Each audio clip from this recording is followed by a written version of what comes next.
Hello সবাইকে welcome.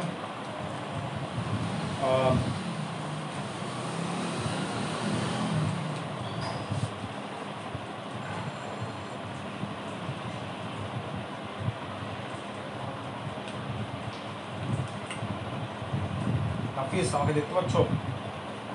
কথা শুনতে পাওয়া ঠিক মতো?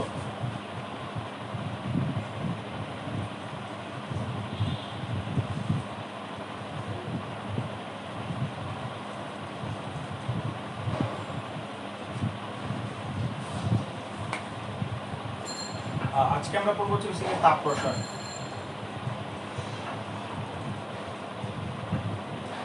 তাপ প্রসারণের দুইটা জিনিস আমরা গত ক্লাসে দেখছিলাম, আমি আগে একটু লেখা নিই বোর্ডে।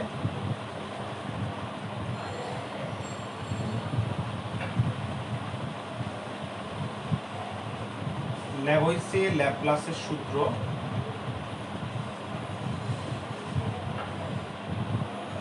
ল্যাব হইছে ল্যাপ্লাসের সূত্র অনুযায়ী আমরা কি জানি আসলে ভাই, এ থেকে যদি বি উৎপন্ন হয়, এ বিটার ডেলেসটা যদি হয় পজিটিভ, অ্যান্ড যদি বি থেকে আবার এ উৎপন্ন হয়, তাহলে ওই বিটার ডেলেসটা কি হবে ভাই? একটু তাড়াতাড়ি বলে ফেলো কমেন্ট বক্সে, তাড়াতাড়ি বলে ফেলো না প্লিজ।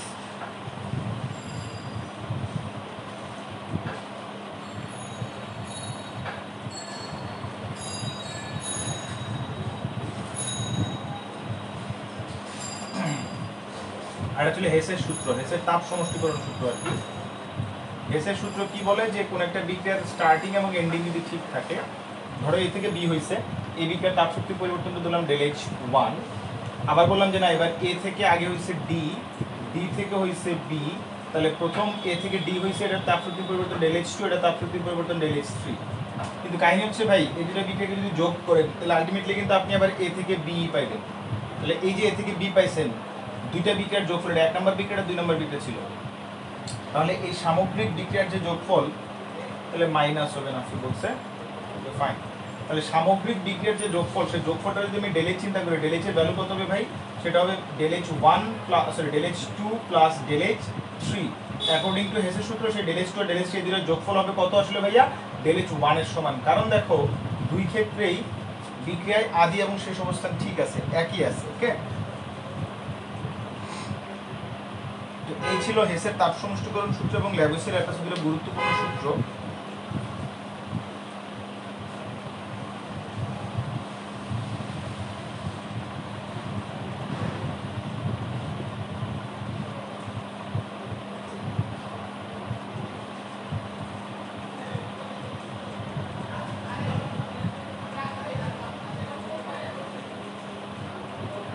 নাফিস, বুঝতে পারছো?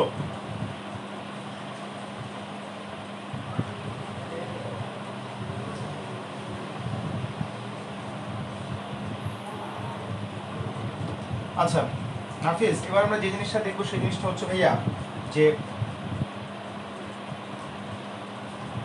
ভাই বিভিন্ন রকম এই চ্যাপ্টারের সবচেয়ে জরুরি জিনিস যেটা, যে জিনিসটা আমাদের জানা সবচেয়ে জরুরি, সেটা হচ্ছে এনথালপি।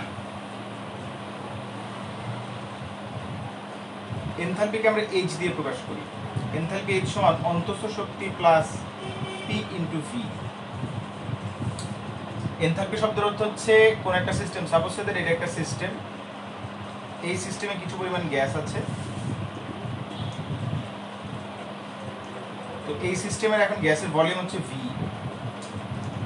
এখন এই গ্যাস মলিকুলগুলো যখন একে অপরের সাথে ধাক্কাধাক্কি করছে, অবস্থান করছে, একজন ছোটাছুটি করছে এদিক সেদিক, নানান দিক ছোটাছুটি করছে, এদিক সেদিক ছোটাছুটি করতে গিয়ে তারা ধাক্কাধাক্কি করে তাদের একটা সার্টেন এনার্জি তারা গেইন করবে। তো যখন তারা সার্টেন এনার্জি গেইন করবে, এই এনার্জিটাকে বলে তার ইন্টারনাল এনার্জি বা অন্তঃস্থ শক্তি।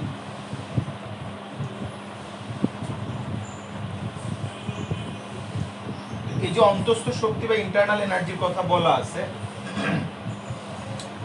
এই অন্তঃস্থ শক্তি বা ইন্টারনাল এনার্জি ইউ, তার সাথে যখন প্রেশার ইন্টু ভলিউম গুণ করব, সেটাকে আমরা বলবো হচ্ছে enthalpy.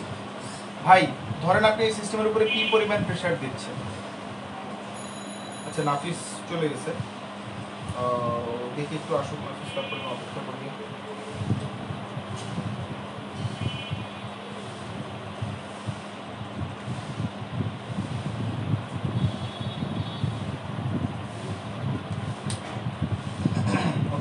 Back.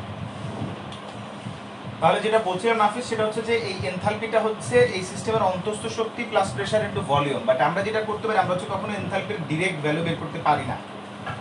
The thing I can do, আমি হচ্ছে এনথালপির পরিবর্তন ডেল্টা এইচ বের করতে পারবো। তাহলে আমি এখানে যেটা করতে পারি ডেল্টা ইউ বের করতে পারি।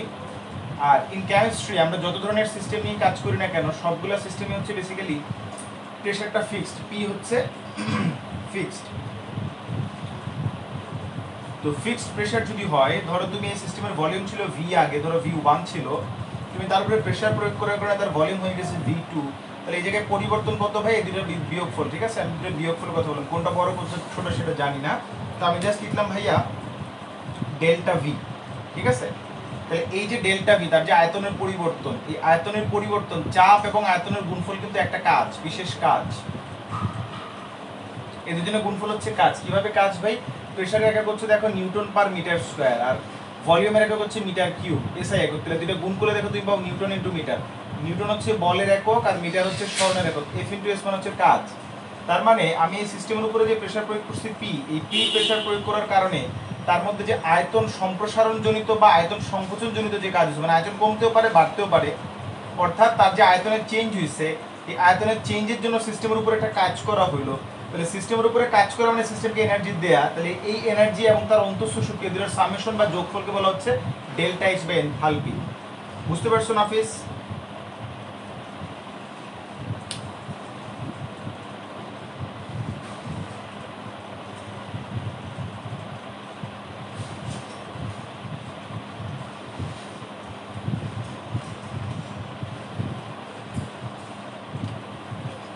নাফিস বুঝছো? রেসপন্স করো ভাইয়া।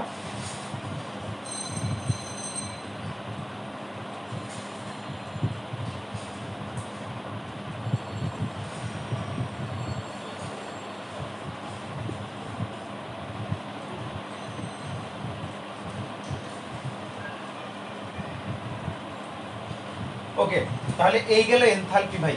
তো এখন আমরা একটা মজার জিনিস দেখে ফেলে এই ফাঁকে এনথালপি জিনিসটা বোঝার পরে, এই যে আমরা ডেনিচের কথা বলি বিজ্ঞান তাপ শক্তির পরিবর্তন, এটা কিন্তু বেসিক্যালি এনথালপির পরিবর্তন বোঝায়, ঠিক আছে?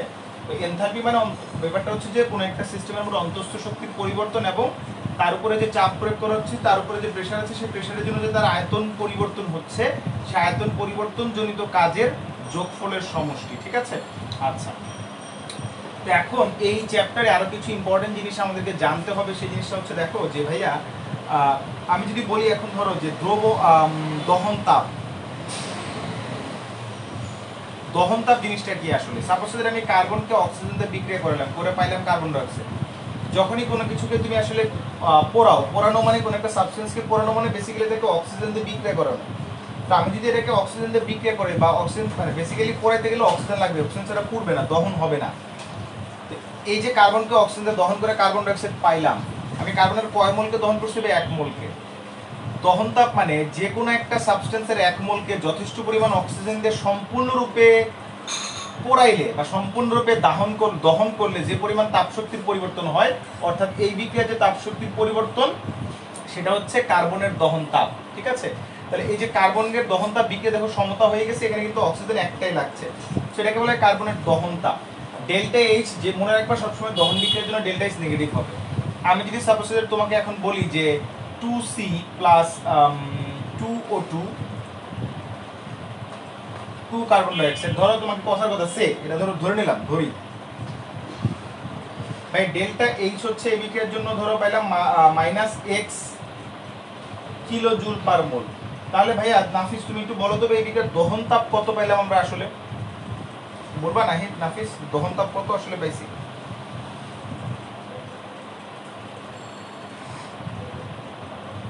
দহন তাপটা কত আসলে বলো তো নাফিস একটু।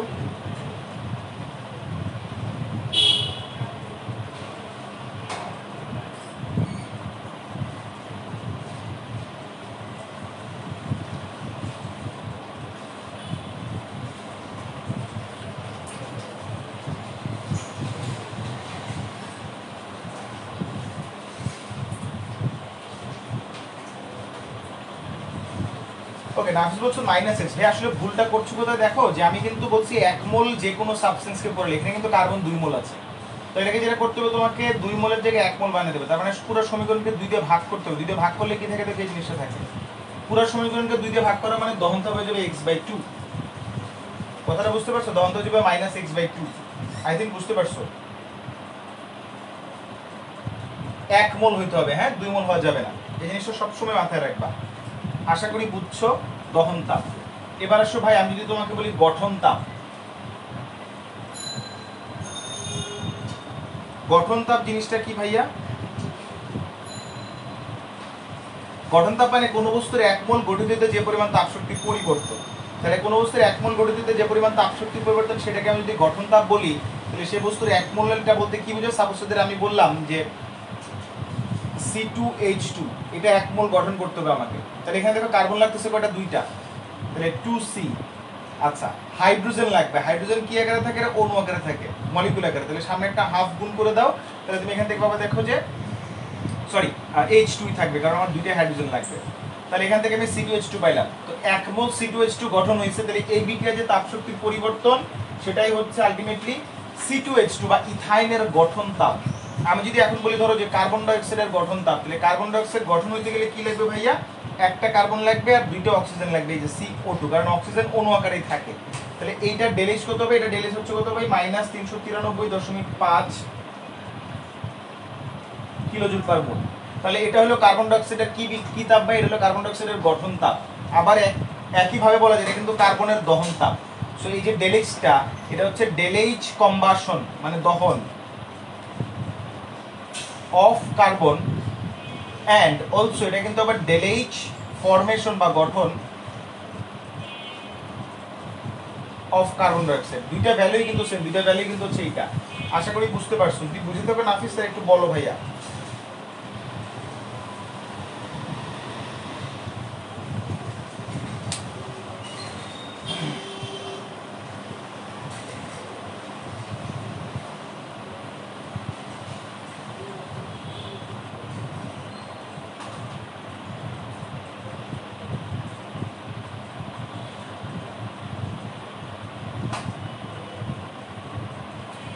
ওকে, তাহলে গঠন তাপ গেল। এবার আমি যদি বলি সাপোজ তোমাকে পরমাণুকরণ তাপের কথা বলি, হ্যাঁ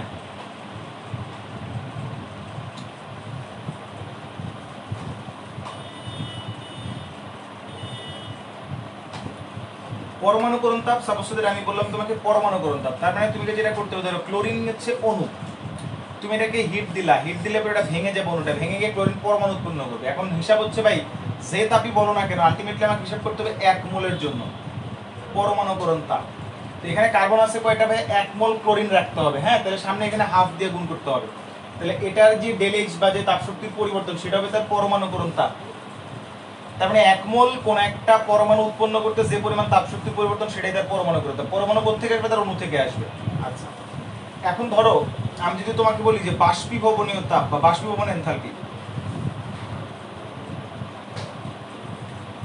বাষ্পীভবন তাপ মানে ধরো সাপোজ পানিকে তুমি বাষ্পতে পরিণত করো, ওয়াটার ভেপার, হ্যাঁ ওয়াটার ভেপার পরিণত করবা। বাট ওয়াটারকে ভেপারে পরিণত করতে হলে কোথেকে করতে হবে ভাই? ওয়াটারকে ভেপারে পরিণত করবা। আচ্ছা অথবা ওয়াটারকে তুমি গ্যাসে কনভার্ট করবা, কোথেকে? ওয়াটার লিকুইড অবস্থায় আছে।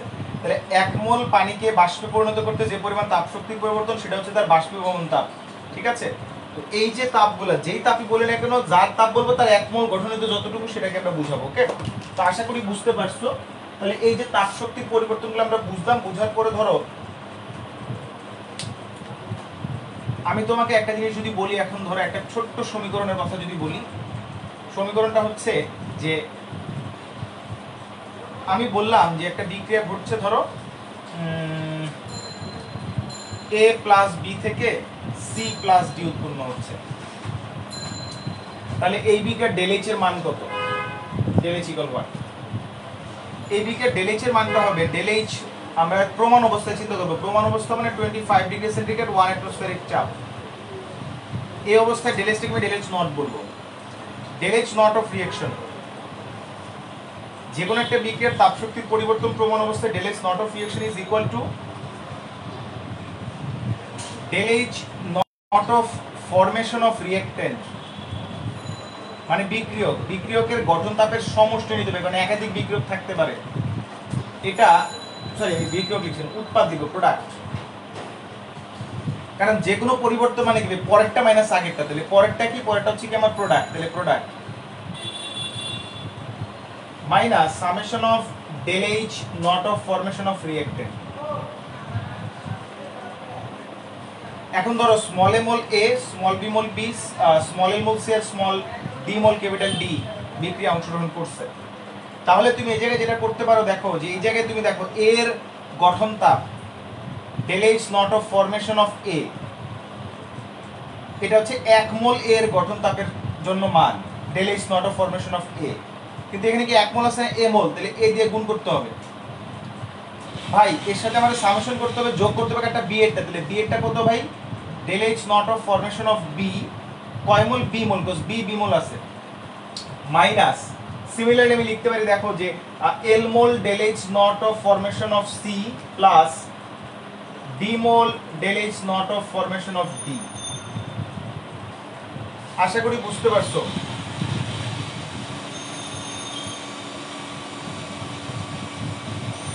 তো সাপোজ সেটা ধরো আমি তোমাকে প্রশ্নে, আচ্ছা যাক এটা ওটা পরে বলি, সাপোজ সেটা প্রশ্নের হিসাবটা পরে আসি। এই সমীকরণটা বুঝছো কিনা নাফিস?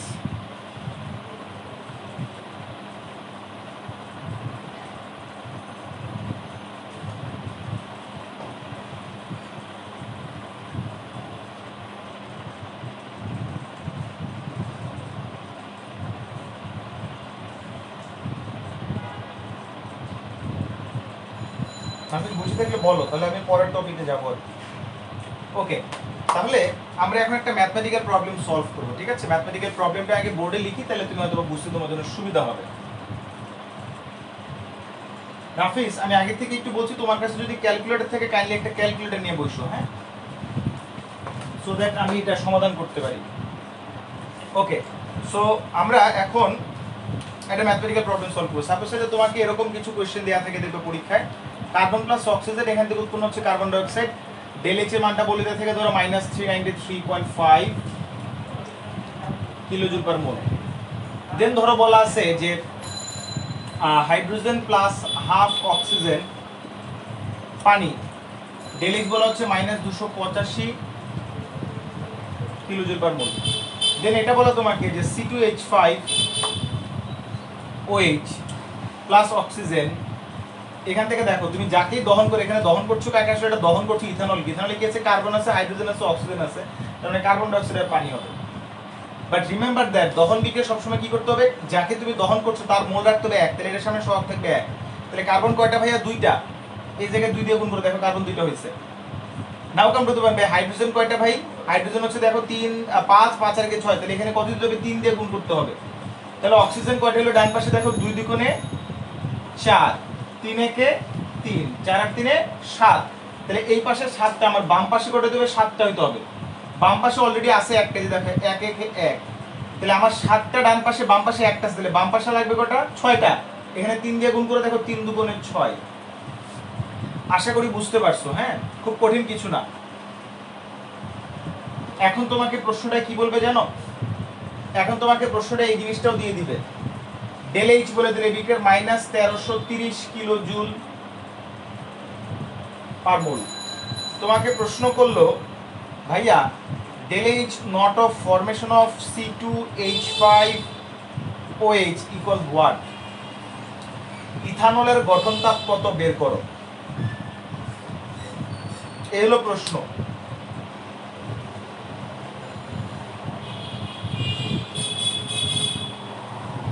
তাইলে আমি এখন গঠন তাপটা কেমনে বাইর করবো ভাই, আমার কাছে একটা সহজ সূত্র আছে, একটু আগে সূত্রটা দেখাইছি, সূত্রটাতে কি দেখাইছি দেখো মনে পড়ে কিনা। যে কোনো একটা বিক্রিয়া del H, আমি যদি এই যে এই বিক্রিয়াটা del H হিসাব করতে চাই, তাহলে এই বিক্রিয়া del H এর সমীকরণ আমি কি লিখতে পারি, del H not of reaction, কোন রিঅ্যাকশন, এই বিক্রিয়ার এই রিঅ্যাকশনের জন্য আমি লিখতে পারি দেখো যে del H not of formation of product, product আছে কার্বন ডাই অক্সাইড, তাহলে carbon die oxide, carbon die oxide কয় মোল, 2 মোল, তাহলে সামনে 2 দিয়ে গুণ করব, plus del H not of formation of water, তাহলে সামনে কত দিয়ে গুণ করব, 3 দিয়ে, এটা থেকে মাইনাস করব কোনটা ভাই, del H এর মানটা আমি মুখস্থ রাখছি, ধর এটার মান del H এর মান আমি আবার এখানে লিখছি del H minus 1330 minus minus করবো কোনটা ভাইয়া, এখান থেকে মাইনাস করবো আমি রিয়েক্টেন্ট, তাহলে রিয়েক্টেন্ট এখানে কি আছে দেখো ইথানল আছে আর অক্সিজেন আছে, তাহলে এখানে লিখবো ইথানলের ফরমেশন এনথালপি C2H5OH, এটার সাথে যোগ করবো একটা অক্সিজেন, একটা তাহলে অক্সিজেন আছে 3 মোল, সাথে 3 দিয়ে গুণ করে দেব, del H not of formation of oxygen. দেখো তো ভাইয়া অঙ্কটা করা যাবে কিনা, তুমি দেখো del H not of formation of carbon die অক্সাইড, দেখো 1 মোল কার্বন ডাই অক্সাইডের গঠন তাপ তুমি অলরেডি জানো, 1 মোল পানির গঠন তাপ তুমি অলরেডি জানো, তুমি ইথানলের গঠন তাপ জানো না, সো এটাকে x ধরলা, আননোন এটা। তুমি বলবে del H অফ রিঅ্যাকশনও তো আমাকে বলে দিয়েছে, del H অফ রিঅ্যাকশন কত ভাইয়া, মাইনাস 1330। ভাই অক্সিজেন এটা জানলে তো অঙ্ক করা যায়, কারণ আমি কার্বন ডাই অক্সাইড জানি, এটা কত ভাই 393.5, এটা কত ভাই মাইনাস 285। আচ্ছা অক্সিজেন এটা কত, দেখো অক্সিজেন হচ্ছে একটা মৌলিক বস্তু O2 অক্সিজেন, এটা কিন্তু আমার আলাদা করে বানাইতে হয় না, ফরমেশন করতে হয় না, এই জিনিসটা প্রকৃতিতে ইনহেরেন্টলি পাওয়া যায়। সো প্রমাণ অবস্থায় তার গঠন তাপের মান হচ্ছে 0, তাহলে প্রমাণ অবস্থায় অক্সিজেন বা অক্সিজেন টাইপের মৌলিক বস্তুর গঠন তাপ 0, যেমন হচ্ছে নাইট্রোজেন এটা গঠন তাপ 0 হবে, যেমন হচ্ছে ধরো অক্সিজেন বা এই যে তোমার হচ্ছে ধরো যে অন্য যেসব মৌলিক গ্যাসগুলো আছে, প্রমাণ অবস্থায় তাদের গঠন তাপের মান হবে 0, তাহলে প্রমাণ অবস্থায় তাদের গঠন তাপের মান যদি 0 হয় তাহলে তুমি সবগুলো মান বসো, মান বসে এটা বের করতে পারবে না, দেখো তো x কত, নাফিস তাড়াতাড়ি বের করো,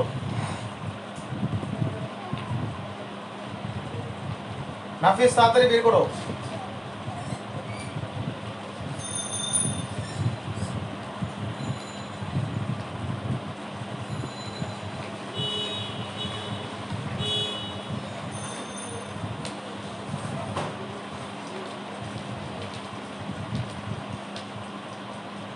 কত আসছে নাফিস,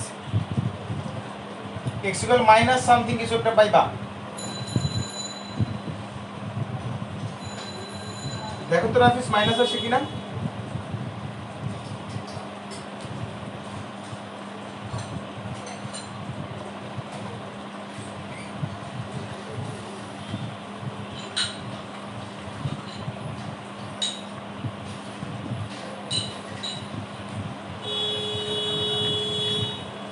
ওকে আই থিঙ্ক এটা সবাই করতে পারবে, যারা এখনো লাইভে নাই তারাও করতে পারবে। হ্যাঁ আমি বোর্ডটা একটু মুছি, এই অঙ্কটা চাইলে একটু ডিফারেন্ট মেথডেও করা যায়, পরীক্ষায় মাঝে মাঝে ডিফারেন্ট মেথডের কথাও বলে দেয়, যদি পরীক্ষায় কোনো মেথডের কথা না বলে যে কিভাবে তুমি ফরমেশন এনথালপি বাইর করবা, তাহলে তুমি ডিরেক্টলি যেটা করবা তুমি হচ্ছে ডিরেক্টলি এই মেথড ফলো করবা, বাট মাঝে মাঝে পরীক্ষায় বলে দেয় হেসের তাপ সমষ্টিকরণ সূত্রের সাহায্যে প্রমাণ করো।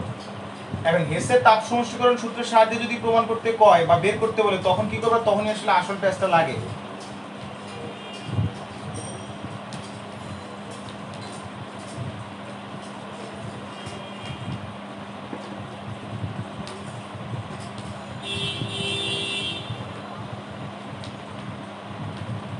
এখন হেসের তাপ সমষ্টি, ওকে ফাইন, প্লাস পাইছো ভাইয়া, তাহলে ঠিক আছে, সরি এটা প্লাস হবে, আমি যেখানে x ইকুয়াল মাইনাস দিছিলাম মাইনাসটা প্লাস হবে, 81.5 কিলোজুল পার মোল, এটাই অ্যানসার।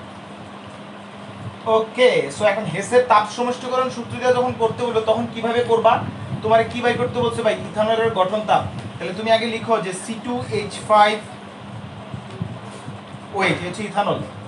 এখন এই ইথানলকে গঠন করবা তুমি কোত্থেকে গঠন করবা, মৌলিক বস্তু থেকে গঠন করতে হবে ভাই, কার্বন আছে কয়টা, দুইটা, তাহলে 2C, কার্বন তো কার্বন হিসেবেই থাকে, হাইড্রোজেন আছে H2 আকারে, অক্সিজেন থাকে হচ্ছে O2 আকারে, তাহলে হাইড্রোজেন দেখো এখানে আছে 3 5টা একটা 6টা, তাহলে এখানে 3 দিয়ে গুণ করো, অক্সিজেন আছে কয়টা, এখানে একটা, তাহলে এখানে হাফ দিয়ে গুণ করো। তার মানে আমি যদি সামহাও এই কাজটা করতে পারি ভাই, দুইটা কার্বন 3টা হাইড্রোজেন আর হাফ অক্সিজেন যোগ করতে পারি বাম পাশে, করে যদি ডান পাশে এটা আনতে পারি, তাহলে কিন্তু আসলে এই বিক্রিয়াটার সমাধান হয়ে গেল। একটু মনোযোগ দিয়ে চিন্তা করে দেখো ভাই, এখানে আছে কত, কার্বন একটা, তুমি এটাকে 1 নং সমীকরণ ধরো, এটাকে 2 নং ধরো, এটাকে 3 নং চিন্তা করো, আমি যদি 1 নং সমীকরণকে 2 দিয়ে গুণ করি তাহলে 2C পাওয়া যায়, আর 2 নং সমীকরণকে 3 দিয়ে গুণ করলে দেখো 3 হাইড্রোজেন পাওয়া যায়। তার মানে আমি যদি 1 নংকে 2 দিয়ে গুণ করি, তারপরে 2 নংকে 3 দিয়ে গুণ করি, দুইটাকে যোগ করি, দেখো তাহলে 2C + 3H2 পাওয়া যায়। তার মানে আমার এইটুকু অংশ হয়ে গেল। এই ধরনের প্রবলেম সলভ করার জন্য যখন তোমার এভাবে বলবে এই শেষের সূত্র দিয়ে ফলো করো, তখন তুমি যেটা করবে এই প্রসেসে আগাবা, অক্সিজেন সমতা করতে হবে না, অক্সিজেন সমতা অটোমেটিক মিলবে। দেখো যে 2C + 3H2 হয়ে গেল এই দুটো করাতে। এখন এই যে 3 নাম্বার সমীকরণ, তার বাম পাশে আছে ইথানল, তুমি যদি এটাকে 3 নাম্বারটাকে এদের দুজনের যোগফল থেকে মাইনাস করো, তাহলে ইথানল বাম পাশে মাইনাস হিসেবে থাকবে, ডান পাশে গেলে প্লাস হয়ে যাবে, রাইট? তাহলে আমি ডান পাশে ইথানল পাইতে পারি, এরকম একটা আমার আইডিয়া হচ্ছে। So now come to the point, just যেটা করছি সেটা ফলো করো ভাই। 2c প্লাস 1 নংকে 2 দিয়ে গুণ করছো তো, তাহলে লিখো 2c প্লাস 2o2। আগে বাম পাশগুলো যোগ করবা, তারপরে যাবা। 2 নংকে কি করছো 3 দিয়ে গুণ করছো, তাহলে 3h2 প্লাস 3/2 অক্সিজেন। এই বাম পাশগুলো যোগ করছো, যোগ করার পরে তুমি মাইনাস করছো 3 নং, তাহলে 3 নংয়ের বাম পাশ থেকে মাইনাস করো, C2H5OH মাইনাস 3O2। এবার তুমি একটা কাজ করো, ডান পাশের 1 নং আর 2 নং এর কে কি করছো, 1 নংকে 2 দিয়ে গুণ করছো, 2 নংকে 3 দিয়ে গুণ করছো, তাহলে এবার এই দুটোকে যোগ করছো, তাহলে এবার যোগ করো, আবার 2 কার্বন ডাই অক্সাইড 3H2O। এখন দেখো তুমি যেটা করছো 3 নংকে বিয়োগ করছো, তাহলে 3 নং এর ডান পাশে এখান থেকে বিয়োগ করো, -2 কার্বন ডাই অক্সাইড -3H2O। ভাই ঘটনা যেটা হইছে 1 নংকে তুমি 2 দিয়ে গুণ করছো, তাহলে অবভিয়াসলি এদিকে ডেলিজটা কত হবে ভাই, ডেলিজটা হবে 1 নংকে 2 দিয়ে গুণ করছো, তাহলে 1 নং এর তাপ শক্তির পরিবর্তন 393.5 মাইনাস, তাহলে এবার যেটা করতে হবে ভাই 2 * -393.5। এটার সাথে আপনি কি করছেন ভাই, এটার সাথে আপনি 2 নংকে 3 দিয়ে গুণ করে যোগ করছেন, তাহলে 2 নং এর তাপ শক্তির পরিবর্তনকে কি করবেন, 3 দিয়ে গুণ করবেন এইভাবে।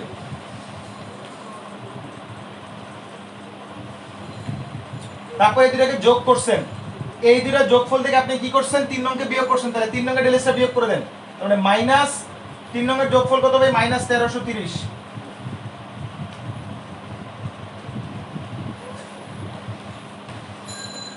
তাহলে এখান থেকে আপনি পাবেন +81.5। বলবেন ভাই আমি তো 81.5 পেয়ে গেছি প্লাস কিলোজুল পার মোল, কিন্তু অথচ এই জায়গাতে কি হলো কিছু বুঝলাম না ভাই। দেখেন -2 carbon die oxide +2 carbon die oxide কাটা, তিনটা পানি কাটা।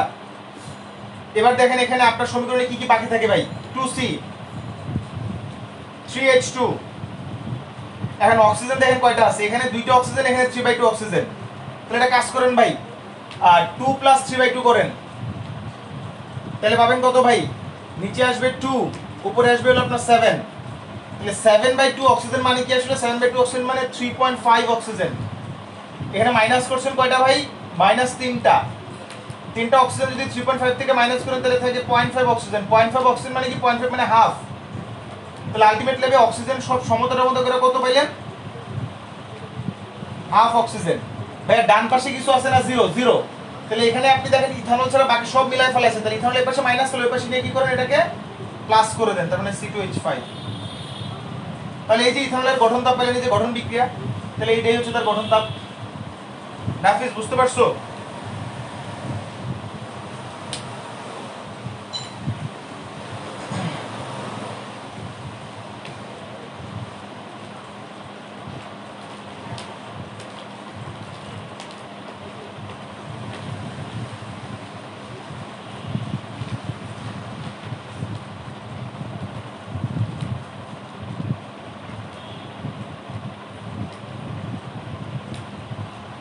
ওকে ডান। তাহলে আমাদের একটা সবচেয়ে বড় একটা অংশ হয়ে গেল। মজার ব্যাপার হচ্ছে তুমি যদি এই যে এই মেথডে যে কোনো ম্যাথ সলভ করতে পারবা, যেটাই দেয়া থাকুক না কেন। এখন ধরো আমি তোমাকে এরকম একটা প্রবলেম দিলাম,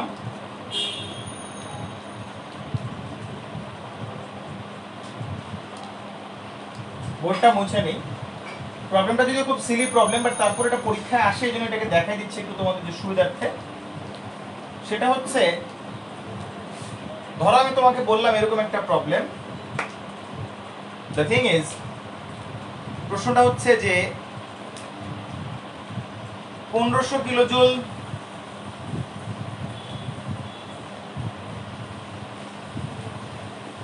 তাপ উৎপন্ন করতে কি পরিমাণ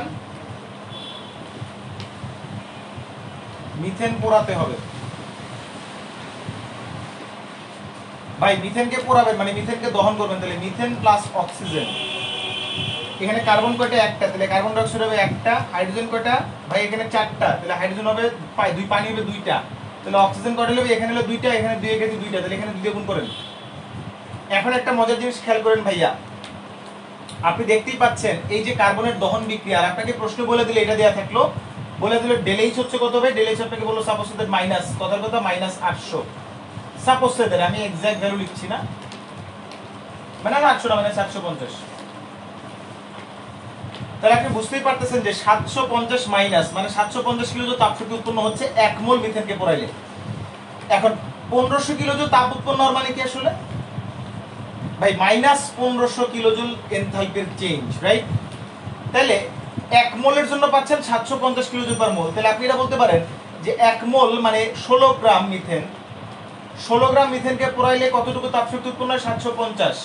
কিন্তু আপনারা তো বলছে 1500 জন্য কতটুকু মিথেন পোড়াইতে হবে। তাহলে উল্টা চিন্তা করবেন যে 750 কিলোজুল তাপ শক্তি পাওয়া যায় 16 গ্রাম মিথেনকে পোড়াইলে। তাইলে ভাই 1500 কিলোজুল পাওয়া যাবে কতকে পোড়াইলে? তার ডাবল, কারণ 750 এ 1500 ডাবল, 32 গ্রাম মিথেনকে পোড়াইলে। আশা করি বুঝতে পারছেন, খুব সহজ একটা প্রবলেম ছিল। আরেকটা প্রবলেম একটু সলভ করাই। সে আরেকটা প্রবলেমটা কি ভাই? আরেকটা প্রবলেম হচ্ছে, ধরেন আপনাকে আমি এরকম একটা প্রবলেম দিলাম যে carbon plus oxygen del H হচ্ছে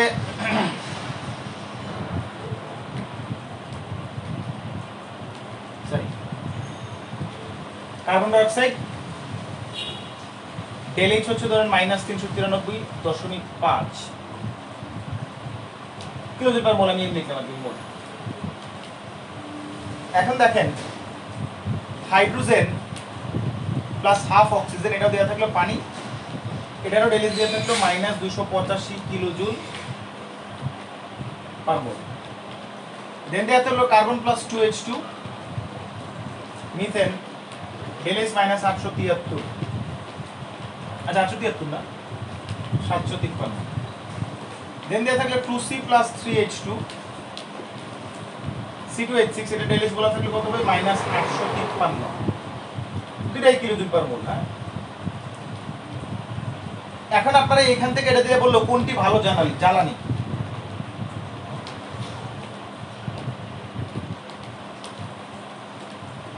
মিথেন ভালো জ্বালানি নাকি ইথেন ভালো জ্বালানি, এরকম একটা প্রশ্ন করলো।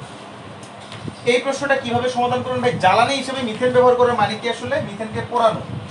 তাহলে methane plus oxygen, 2 oxygen, 2 carbon die oxide plus, sorry একটা কার্বন ডাই অক্সাইড, কার্বন একটাই থাকবে, 1 মোল রাখতে হবে এটাকে, 2 পানি। আর ইথেনের ক্ষেত্রে কি ভাই? C2H6 plus oxygen, carbon die oxide হবে 2টা, হাইড্রোজেন হবে যেহেতু 6টা, তাহলে পানি হবে 3টা, কারণ 3 দুগুণে 6, তাহলে 2 দুগুণে 4, 3 একে 3 7, তাহলে এটা হবে 7/2। তার মানে ভাই কোনটা ভালো জ্বালানি বুঝবো কিভাবে? যেটাকে পোড়ালে বেশি তাপ শক্তি পাওয়া যায় সেটা হলো ভালো জ্বালানি। অর্থাৎ আপনাকে যেটা করতে হবে ভাই, এই বিক্রিয়ার ডেল এইচ কত বাইর করতে হবে, এই বিক্রিয়ার ডেল এইচ কত বাইর করতে হবে। দ্যাট মিন্স আমি যদি এখন বলি ভাই del H not of reaction হচ্ছে রিঅ্যাকশন, বাট কোন রিঅ্যাকশন? আপনি বলতে পারেন combustion of methane, comb of methane, মিথেনের দহন তাপ বাইর করতে হবে। আমরা আগে যে অঙ্কটা করছিলাম সেখানে দহন তাপ দেওয়া ছিল, গঠন তাপ বাইর করছি, এখানে কিন্তু আমার গঠন তাপ দিয়ে দিছে, সো আমি দহন তাপ বাইর করব। তাহলে ফর্মুলা কি ভাই? ফর্মুলা হচ্ছে এরকম, মিথেন করলে কার্বন ডাই অক্সাইডে পানি হয়, তাহলে delta H naught formation of carbon die oxide plus 2 delta H naught formation of পানি minus delta H naught formation of methane, এটা formation of methane minus, sorry plus delta H not of formation of oxygen. ভাই দেখেন আপনি এটা বাইর করবেন, right? এটা আপনি জানেন না, আপনি কার্বন ডাই অক্সাইডটা জানেন, পানিটা জানেন, কার্বন ডাই অক্সাইড পানি, মিথেনের গঠন তাপ কত প্রশ্ন বলে দিছে, তাহলে এটা তো 0, এখানে কিন্তু হচ্ছে 2 হবে একটা, হ্যাঁ হ্যাঁ 2 হবে। তাহলে এটা দিয়ে সিমিলারলি আপনি del H of combustion of methane বাইর করতে পারবেন, সিমিলারলি আপনি কিন্তু চাইলে ইথেনও বাইর করতে পারবেন, ঠিক আছে? এই দুই ভাবে আপনি মিথেন ইথেনের কম্বাশন এনথালপি বাইর করে ফেলাবেন। কম্বাশন এনথালপি বের করার পরে আপনার কাছে ডাটা আসছে, ধরেন আপনি কথার কথা এভাবে কম্বাশন এনথালপি বাইর করে পাইছেন মিথেনের del H not of combustion মানে দহন, মিথেন পাইছেন ধরেন মাইনাস, সাপোজ দ্যাট মাইনাস কত ধরবো,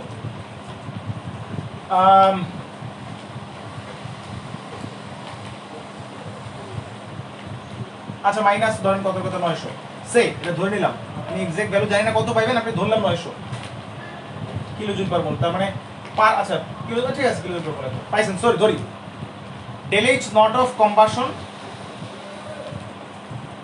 C2H6 পাইছেন কত ভাই? Minus 1000 kilojoule per mole. ধরে নিলাম সে ধরছি দুইটা। এখন আমাকে নাফিস বলো তো কোনটা ভালো জ্বালানি, কোনটি ভালো জ্বালানি কি করে বুঝবো নাফিস বলো তো?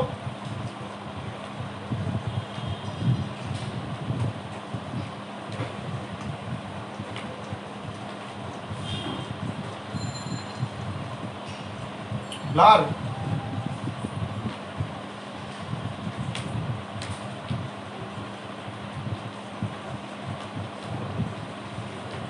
আশা করি ব্লার কেটে যাবে।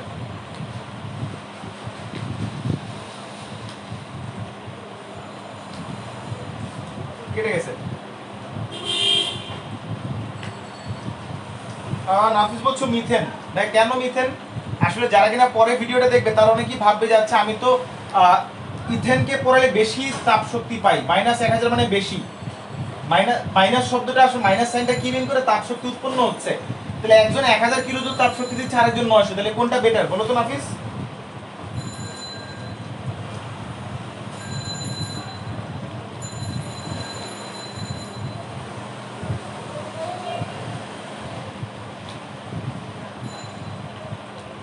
কোনটা বেটার জ্বালানি ভাইয়া?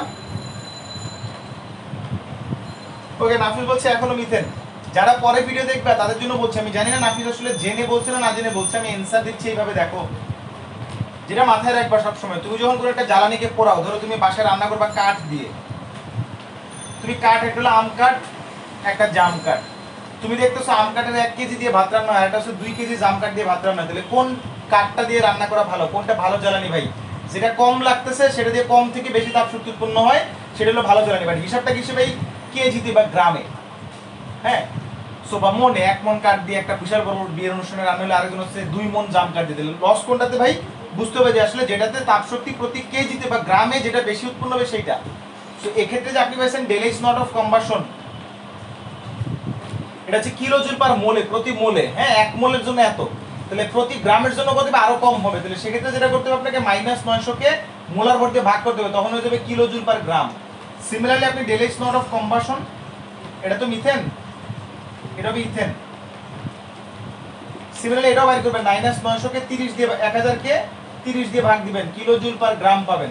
তাহলে এই দুটো ভ্যালুর মধ্যে যেই ভ্যালুটা হচ্ছে আপনার সবচেয়ে বড় হবে সেটা হবে অ্যানসার। ঠিক আছে, বড় মিন্স কিভাবে, মাইনাস দিয়ে কিন্তু বড় ছোট মাপবেন না।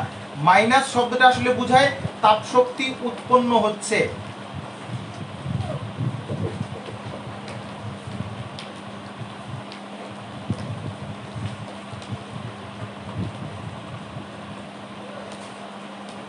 তাপ শক্তি উৎপন্ন হচ্ছে, ঠিক আছে। এখন কথা হচ্ছে তাপ শক্তি উৎপন্ন হইতেছে, তাহলে এই মাইনাসটা দিয়ে ভুলবেন না যে হ্যাঁ মাইনাস ভাই -2 বড় না -3 বড়, আপনি বলবেন -2 বড়। বাট আসলে কিন্তু হিসাবে এখানে বুঝতে হবে আপনাকে -3টাই বড়। কেন? কারণ মাইনাসটা আসলে বুঝে তাপ শক্তি উৎপন্ন হচ্ছে। তো এইভাবে বের করে নেবেন কোনটা ভালো জ্বালানি, আশা করি পারবেন। হ্যাঁ, তো আমার কিন্তু সবসময় বরাবর টার্গেট একটাই থাকে, আপনাদেরকে আসলে ম্যাথ সবকিছু করাই দেন। আমার টার্গেট হচ্ছে আপনাকে ম্যাথ কি করে করতে হয় সেটা আইডিয়া দেয়া, বুঝাই দেয়া, সো দ্যাট আপনি নিজে 10টা 12টা ম্যাথ করতে পারেন। বাট আমি আপনাদের বুঝাই দিলাম না, আমি একটা ম্যাথ করে অ্যানসার বের করে দিয়ে কই দিলাম, আপনি এরকম আরেকটা অঙ্ক করতে পারবেন না। So this is not the way. The actual way is আপনাকে একটা রাস্তা দেখা যায়, সো দ্যাট আপনি নিজে নিজে সমাধান করতে, নিজে শিখলেন। This is the actual meaning of study. So আপনাকে নিজে করতে হবে, নিজে শিখতে হবে। আমি আপনারা পড়ালে আপনি শিখলেন না, এটা কিন্তু কাজ হবে না। এখন আমরা যেটা দেখবো সেটা হলো প্রশমন তাপ। প্রশমন তাপ কি, তার আগে একটা প্রশ্ন উত্তর দেন আমাকে। প্রশমন বিক্রিয়া মানে কি ভাই? অ্যাসিড প্লাস ক্ষার বিক্রিয়া করবে, এদের বিক্রিয়া লবণ আর পানি উৎপন্ন হবে, লবণ প্লাস পানি, এটা হলো প্রশমন বিক্রিয়া। তাহলে ব্যাপার হলো অ্যাসিড আর ক্ষারের বিক্রিয়া যে পরিমাণ তাপ শক্তি পরিবর্তন হয় সেটা হলো প্রশমন তাপ বা প্রশমন বিক্রিয়ার তাপ শক্তির পরিবর্তন। তাহলে ধরেন আমি আপনাকে বললাম যে HCl প্লাস সোডিয়াম হাইড্রোক্সাইড, একটা অ্যাসিড আর একটা ক্ষার, দুজনের বিক্রিয়া উৎপন্ন হলো ভাই লবণ আর পানি। তার মানে লবণ নিলাম সোডিয়াম ক্লোরাইড আর নিলাম পানি। বললাম আপনাকে ডেল এইচ হচ্ছে -57.3 কিলোজুল পার মোল। এখন ভাই হিসাব হচ্ছে, আপনি বলবেন তাহলে তাপ শক্তির পরিবর্তন কত আসছে ভাইয়া? তাপ শক্তির পরিবর্তন আসছে -57.3 কিলোজুল পার মোল। তাপ শক্তির পরিবর্তন -57, তাহলে এটা প্রশ্ন উত্তর -57.3। ওকে, সো নাফিস যেটা বললো ভাই তাও তো মিথেন ভালো জ্বালানি, হ্যাঁ, কিন্তু সব সময় কিন্তু এটা হবে না। হ্যাঁ, তুমি যেভাবে ভাবছো সেটা কিন্তু সব সময় হবে না। সো দ্যাট ইজ তোমাকে একটু অন্যভাবে চিন্তা করতে হবে। আমি যেভাবে বলছি এভাবে চিন্তা করবে, নাহলে কিন্তু আটকে যাবে অ্যাডমিশন এক্সামে গিয়ে। ওকে, আচ্ছা, তাহলে এখন নাফিস এটার উত্তর দাও। ধরো আমি তোমাকে বললাম barium hydroxide plus 2 HCl, barium chloride plus 2 water, তাহলে ডেলএইচ বললাম এই ক্ষেত্রে মাইনাস 114.6। তাহলে বলো তো নাফিস এখানে আসলে মোট তাপ শক্তি বা প্রশমন তাপ কত?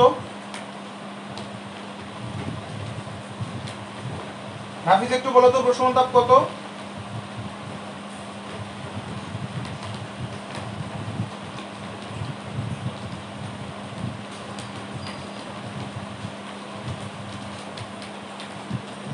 নাফিস ক্যান ইউ হিয়ার মি? ওকে দেখো তো প্রশমন তাপ কত নাফিস?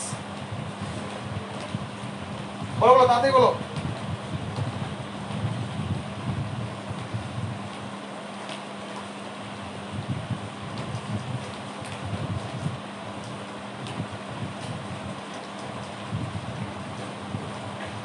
এই যে ধরাটা খাইছো ভাই, যে কোনো তাপ শক্তির পরিবর্তন কয় মোলের জন্য ভাই? 1 মোলের জন্য। এখন আসলে প্রশমন বিক্রিয়া কি সেটাই তো বুঝো না, তাহলে প্রশমন তাপ কেমন বুঝবা? প্রশমন বিক্রিয়া মানে অ্যাসিড এবং ক্ষারের বিক্রিয়ায়, অ্যাসিড ও ক্ষারের বিক্রিয়ায় রিঅ্যাকশনে 1 মোল পানি উৎপন্ন হইতে, 1 মোল পানি উৎপন্ন হতে যে তাপ শক্তি লাগে বা যে তাপ শক্তি উৎপন্ন হয় তাকে প্রশমন তাপ বলে। ভাই এখানে কয় মোল আছে পানি? 2 মোল। তাহলে 2 মোলের জন্য যদি -114 হয়, তাহলে হিসাবটা কিন্তু এখানে কিন্তু কিলোজুল পার মোল বলা ছিল। পার মোল কার পার মোল? পানির পার মোল। 1 মোল পানি উৎপন্ন হইতে, কেন 1 মোল পানি উৎপন্ন হইতে প্রশমন তাপের কথা বলে সেটা পরে বলতেছে, আগে বুঝতে হবে ভাই এখানে 2 মোল পানি হইছে, তাহলে এই ক্ষেত্রে প্রশমন তাপের মান কি -114 না ভাই? তাহলে এবার বলো -114 নয় কত হবে ভাইয়া? প্রশমন তাপ কি -114 হবে না অন্য কিছু হবে বলো তো?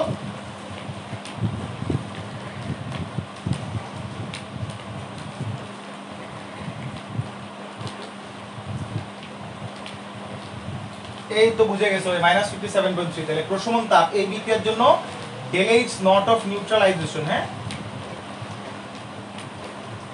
প্রশমন তাপ হলো -57.3 কিলোজুল পার মোল। ভাই এটা হচ্ছে ঢাকা ইউনিভার্সিটির ভর্তি পরীক্ষার প্রশ্ন, ঠিক আছে? এগুলো হচ্ছে অনেকটা মাইন্ড গেমের মতো, সাইকোলজিক্যাল গেম, এই জিনিসটা বুঝতে হবে তোমাদেরকে, হ্যাঁ? আচ্ছা এখন কথা হচ্ছে ভাই 1 মোল পানির কথাই কেন বলা হলো, কারণটা একটু এক্সপ্লেন করার চেষ্টা করি। আমরা যদি অম্ল আর ক্ষারের কথা বলি, তাহলে অ্যাসিডে ধরো আমি যদি হাইড্রোক্লোরিক অ্যাসিড নেই, তার সাথে নিলাম সাপোজ সেদের হচ্ছে তোমার সোডিয়াম হাইড্রোক্সাইড, তাহলে এখান থেকে উৎপন্ন হবে সোডিয়াম ক্লোরাইড আর হচ্ছে পানি। যেহেতু সোডিয়াম ক্লোরাইডটা পানিতে উৎপন্ন হবে, সোডিয়াম ক্লোরাইড পানি থেকে আয়নিত অবস্থায় থাকবে, তার মানে সে অ্যাকুয়াস অবস্থায় থাকবে। সোডিয়াম প্লাস আয়ন পানিতে থাকবে, অ্যাকুয়াস ক্লোরাইড আয়ন পানিতে থাকবে, এন্ড ওয়াটার হচ্ছে লিকুইড আকারে উৎপন্ন হবে। ভাই আমি যদি এদিকে অ্যাসিডটা চেঞ্জ করি, ধরো নাইট্রিক অ্যাসিড নিলাম, ক্ষারটা নিলাম সোডিয়াম হাইড্রোক্সাইড, তাহলে আলটিমেটলি এখান থেকে কি উৎপন্ন হবে ভাই? সোডিয়াম প্লাস ক্যাটায়ন অ্যাকুয়াস, দেন নাইট্রেট অ্যানায়ন অ্যাকুয়াস, আর হবে পানি লিকুইড। দেখো অ্যাসিড আর ক্ষার যাই হোক না কেন, চেঞ্জ করো আর যাই করো, এখানে সোডিয়াম হাইড্রোক্সাইডে যদি পটাশিয়াম হাইড্রোক্সাইড দিতাম, তাহলে আলটিমেটলি এখানে তো তুমি হচ্ছে আসলে সোডিয়াম না পেতে পটাশিয়াম প্লাস। তো দ্য থিং ইজ ভাই, যে কোনো অ্যাসিড বা ক্ষারই নাও না কেন, আলটিমেটলি কি হচ্ছে ভাই? অ্যাসিড দিচ্ছে প্রোটন, ক্ষার দিচ্ছে OH, অ্যাসিড দিচ্ছে প্রোটন, ক্ষার দিচ্ছে OH, তারা থেকে আলটিমেটলি কি বানাচ্ছে? পানি। সো পানিটা কিন্তু অ্যাসিড ক্ষারের বিক্রিয়াতে কমন। সো আলটিমেটলি এই যে বিক্রিয়া মোট তাপ শক্তির পরিবর্তন বা তাপ উৎপন্ন, এটা কিন্তু পানির জন্যই হয়ে থাকে। সো দ্যাট ইজ আমরা যেটা করি 1 মোল পানির জন্য, কারণ হিসাব পেলো পার মোলে, কিলো জুল পার মোল, প্রতি মোলের জন্য। তাহলে 1 মোল পানি উৎপন্নতে যে পরিমাণ তাপ শক্তির পরিবর্তন, সেটাই হলো আসলে কি? প্রশমন তাপ। এখন ধরো এই জায়গায় দেখো তোমার, আমি যদি এটাকে প্রশমন বিক্রিয়ার তাপ শক্তি বলতাম বা প্রশমন বিক্রিয়া বলতাম, তাহলে এখানে পানি কিন্তু 2 মোল হইতে দেওয়া যাবে না, পানি দিতে হবে 1 মোল হইতে। তাহলে পানি যদি 1 মোল হইতে দেই, তাহলে তোমাকে বুঝতে হবে যে এই জায়গায় হচ্ছে আমাকে এমন ভাবে রিঅ্যাকশনটাকে ব্যালেন্স করতে হবে যাতে পানি থাকে 1 মোল। পানি 1 মোল হইতে গেলে এখানে আমার লাগবে হাফ দিয়ে গুণ করতে হবে।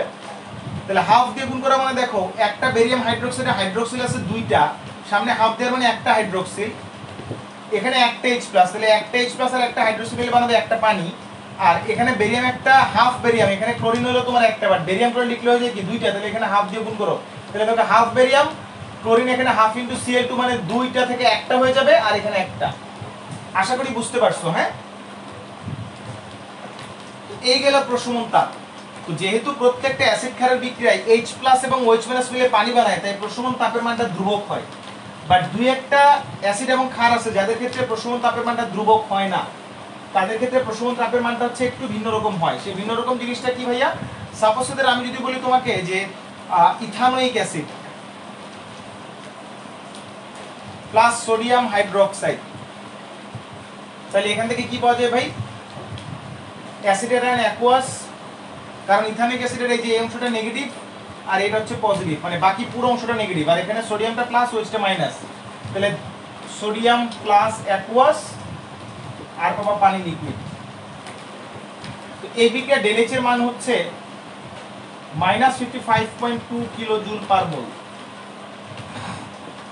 ভাইয়া ΔH এর মান কিন্তু -57.3 থেকে কমে গেছে, মাইনাস মানে কিন্তু আসলে তাপ উৎপন্ন হয়। তাইলে নরমালি প্রশমন বিক্রিয়ার তাপ উৎপন্ন হয় 57.3 কিলোজুল 1 মোল পানির জন্য, আর এখানে হচ্ছে 55.2 কিলোজুল, তাহলে কমে গেল। তো সেই হিসাবে কমছে কেন ভাই? কাহিনীটা কি আসলে? এখানে আমরা অ্যাসিড হিসেবে নিয়েছি ইথানোয়িক অ্যাসিড, এটা একটা উইক অ্যাসিড। উইক অ্যাসিড যেটা করে না, সে সম্পূর্ণরূপে বিয়োজিত হয় না, সম্পূর্ণরূপে বিয়োজিত হয় না। তার মানে সোডিয়াম হাইড্রোক্সাইড কিন্তু আবার স্ট্রং, সে কিন্তু আবার স্ট্রংলি ডিসোসিয়েট করে, আবার সম্পূর্ণরূপে বিয়োজিত হয়, সম্পূর্ণরূপে বিয়োজন হয়। এর অর্থ হচ্ছে এই ইথানোয়িক অ্যাসিড যে পরিমাণ H+ দিবে, সোডিয়াম হাইড্রোক্সাইড তার থেকে বেশি OH- দিবে, তাহলে সব সোডিয়াম হাইড্রোক্সাইডের হাইড্রোক্সিল গ্রুপ কিন্তু প্রশমিত হবে না। তাহলে সকল হাইড্রোক্সিলকে প্রশমিত করতে হলে ইথানোয়িক অ্যাসিড যতটুকু H+ দিচ্ছে তার থেকে বেশি দরকার। তাহলে বেশিটা আসবে কোথা থেকে? এই বেশিটার জন্য যেটা হয় একটু এনার্জি দরকার হয়, এনার্জিটা প্রোডিউস হয় কোথা থেকে বা এনার্জিটা আসে কোথা থেকে? আমার প্রশমন তাপ হওয়ার কথা -57.3, তাহলে সেখান থেকে যে তাপ উৎপন্ন হয় -57.3, তার থেকে কিছুটা ব্যয় হয় ইথানোয়িক অ্যাসিডকে বিয়োজিত করতে। সো এই জন্য হচ্ছে দুর্বল অ্যাসিডের সাথে যখন তুমি তীব্র ক্ষারের প্রশমন বিক্রিয়া করাবা, প্রশমন তাপ কমে যাবে, ঠিক আছে? বাট একটা এক্সেপশনাল কেস আছে, সেই এক্সেপশনাল কেসটা কি ভাইয়া? সেই কেসটাতে আমরা একটু যদি যাই, সিমিলারলি আমরা সোডিয়াম হাইড্রোক্সাইডের সাথে কাকে নিব? আমরা হচ্ছে অন্য একটা অ্যাসিড নিব, বাট সেই অ্যাসিডটা উইক অ্যাসিড। সেটা উইক অ্যাসিড হইলেও এই জায়গায় একটা কাহিনী আছে ভাই। কাহিনীটা কি? আমি এখানে নিব হচ্ছে হাইড্রোজেন ফ্লোরাইড। হাইড্রোজেন ফ্লোরাইড থেকে আসবে ফ্লোরাইড আয়ন, ঠিক আছে? ΔHটা কত ভাইয়া? যেহেতু হাইড্রোজেন ফ্লোরাইড কিন্তু একটা উইক অ্যাসিড, তাহলে একটু আগে বললাম উইক অ্যাসিডের সাথে তীব্র ক্ষার সোডিয়াম হাইড্রোক্সাইড দিয়ে যদি দেই বা অন্য কোনো তীব্র ক্ষার দেই, তাহলে তার প্রশমন তাপের মান কত হওয়ার কথা ভাই? -57.3 থেকে কইমা ধরো -50 বা -40 এরকম কিছু হওয়ার কথা। কিন্তু এটা এরকম না হয়ে যায় বেশি, বেশি হয়ে কত হয়ে যাবে? -68.7 কিলোজুল পার মোল। বেশি হয় কেন? কাহিনীটা কি আসলে? কোথায় ঝামেলাটা? ঝামেলাটা হচ্ছে নরমালি চিন্তা করলে কমই হওয়ার কথা, বাট এই জায়গায় একটা ফ্লোরাইড আয়ন আছে। ফ্লোরিনের ইলেকট্রোনেগেটিভিটি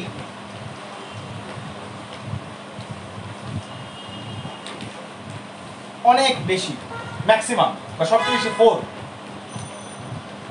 এখানে দেখো ফ্লোরিন তার ইলেকট্রনিক কনফিগারেশন করো 1s2 2s2 2p5, এটা হচ্ছে ফ্লোরিনের ইলেকট্রনিক বিন্যাস। ফ্লোরাইডের ইলেকট্রনিক বিন্যাস করো 1s2 2s2 2p6। দ্বিতীয় শক্তি স্তরে ইলেকট্রন ক্যাপাসিটি সেটা হচ্ছে 10টা ইলেকট্রন ক্যাপাসিটি দ্বিতীয় শক্তি স্তরে। ফ্লোরাইড আয়নে দেখো ইলেকট্রন আছে 10টা, তার মানে দ্বিতীয় শক্তি স্তরে সর্বোচ্চ যে কটা ইলেকট্রন ধরতে পারে সেই কটাই আছে, অর্থাৎ এই জায়গায় চার্জের ঘনত্ব সবচেয়ে বেশি, তার মানে চার্জ ডেনসিটি অনেক হাই, চার্জ ডেনসিটি হাই। যখন কারো ইলেকট্রোনেগেটিভিটি অনেক বেশি এবং চার্জ ডেনসিটি হাই হবে, এটা নেগেটিভ চার্জ। তাহলে পানিতে যখন এরকম নেগেটিভ একটা চার্জ থাকে, আমরা জানি পানি হচ্ছে পোলার। পানি দেখতে কেমন ভাই? পানি হচ্ছে এরকম HOH, অক্সিজেন এবং হাইড্রোজেনের বন্ড ইলেকট্রন অক্সিজেনের দিকে থাকে কেন? Because oxygen is more electronegative. তাহলে অক্সিজেন বেশি ইলেকট্রোনেগেটিভ হয়, বন্ড ইলেকট্রন যদি অক্সিজেন নিচের দিকে টেনে রাখে তাহলে oxygen delta minus, hydrogen delta plus. এই হাইড্রোজেনের ডেল্টা প্লাস, এই অক্সিজেন আরেকটা ডেল্টা মাইনাস, তাহলে 2 delta minus. So the thing is যখন এরকম সিচুয়েশন হইলো তাহলে অক্সিজেন নেগেটিভ, হাইড্রোজেন গুলো পজিটিভ। তাহলে পানিতে সাধারণত যেটা হয় যখনই কোনো একটা আয়নিক যৌগ পানিতে যায় তখন সেই আয়নিক যৌগের নেগেটিভ চার্জটা যেটা থাকে, এই নেগেটিভ চার্জটার চারপাশে পানিগুলো এসে ঘিরে ধরে, যে hydrogen oxygen hydrogen, hydrogen oxygen hydrogen, hydrogen oxygen hydrogen. তো হাইড্রোজেন গুলো ডেল্টা প্লাস, অক্সিজেন গুলো 2 ডেল্টা মাইনাস। এটা যদি ফ্লোরাইডে অন্য যে কোনো নেগেটিভ চার্জ হইতো তাহলেও কিন্তু আসতো, কিন্তু ফ্লোরাইডে দেখো ব্যাপারটা কি, ফ্লোরাইডে যেহেতু ইলেকট্রোনেগেটিভিটি বেশি, ফ্লোরিনের চার্জ ডেনসিটি হাই, তাই প্রচুর পরিমাণে পানির মলিকুল তার চারপাশে ঘিরে ধরবে। পানির মলিকুল এইভাবে কোনো একটা আয়নকে ঘিরে ধরে বা কাউকে ঘিরে ধরাকে প্রসেসটাকে বলে হাইড্রেশন। যেহেতু তার ইলেকট্রোনেগেটিভিটি চার্জ ডেনসিটিও সবচেয়ে বেশি, যত অ্যানায়ন আছে এই ফ্লোরাইড টাইপের বা এই টাইপের অ্যানায়ন সবার মধ্যে সবচেয়ে বেশি ইলেকট্রোনেগেটিভিটি এন্ড চার্জ ডেনসিটি ফ্লোরাইডের, তাহলে এটার হাইড্রেশন অনেক বেশি হবে, অর্থাৎ অনেক বেশি পরিমাণে পানির মলিকুল তার চারপাশে তাকে ঘিরে ধরবে এবং তার সাইজ অনেক ছোট। দেখো হ্যালোজেনগুলোর মধ্যে কিন্তু ফ্লোরিনের আকার সবচেয়ে ছোট, তারপরে ক্লোরিন, তারপরে ব্রোমিন, তারপরে আয়োডিন, তার সাইজও ছোট, স্মলার সাইজ। তাহলে আরেকটা কারণ হতে পারে স্মলার সাইজ। এই তিনটা কারণের জন্য তার হাইড্রেশন বেশি হয়। আর হাইড্রেশন একটা হচ্ছে এক্সোথার্মিক প্রসেস, এক্সোথার্মিক মানে এটা ডেলেজ হচ্ছে নেগেটিভ, অর্থাৎ তাপশক্তি উৎপন্ন হয়।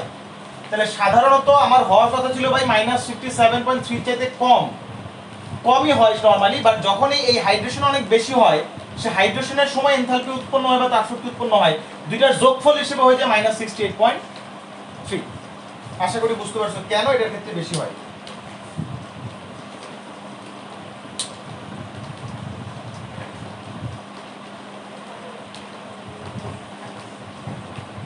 হাফিজ বুঝতে পারলে বলো, এটা বুঝতে পারলে আমাদের পড়াশোনা আজকের মতো শেষ এখানেই।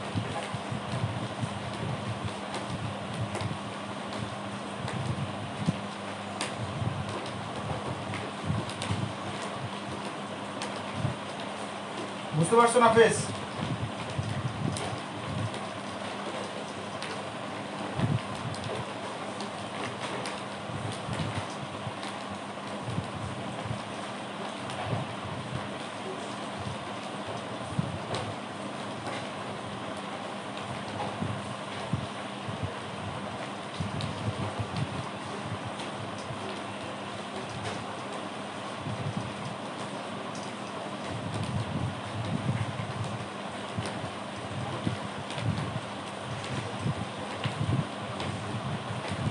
আশা করি আপনি বুঝতে পারছে।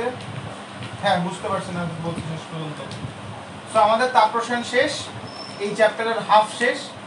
নেক্সট ক্লাসে আমরা রাসায়নিক সাম্যাবস্থা পড়ব, ঠিক আছে?